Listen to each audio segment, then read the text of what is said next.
আসসালামু আলাইকুম। কিভাবে ঘরে থাকা উপকরণ দিয়ে আলু পুরি বানাই সেই রেসিপি নিয়ে হাজির হচ্ছি।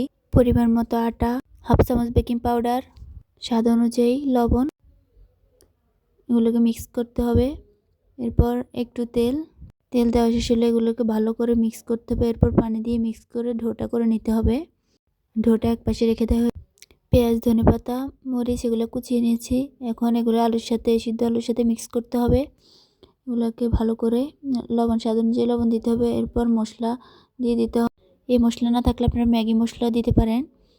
যাই হোক, এগুলোকে মিক্স করতেছি। মিক্স করা শেষ। এখন আমি ছোট ছোট রুটি বানাবো। একসাথে অনেকগুলা শেষ করব।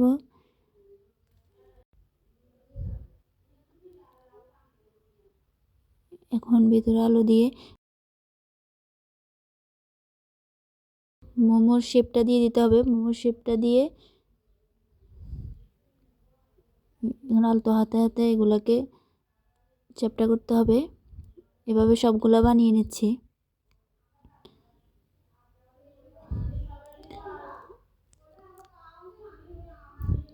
সবাই একবার হলো ট্রাই করে দেখবেন।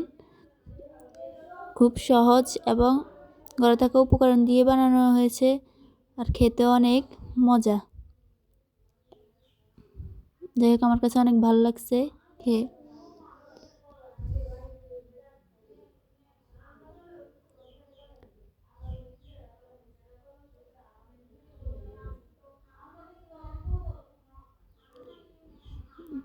এই তো আস্তে আস্তে আমি অনেকগুলো দেখাইতেছি, কারণ অনেকে শেপটা জানে না, মোমো শেপটা। সবগুলো বানানো শেষ। এখন আমি তেলে ছেঁকে নিব।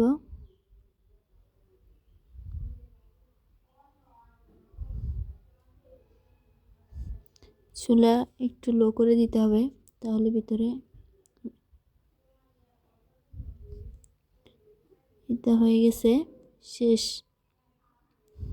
ভিতরে কীরকম ওইটাও দেখাচ্ছি আপনাদেরকে। সবাই আমার পাশে থাকবেন। আসসালামু আলাইকুম।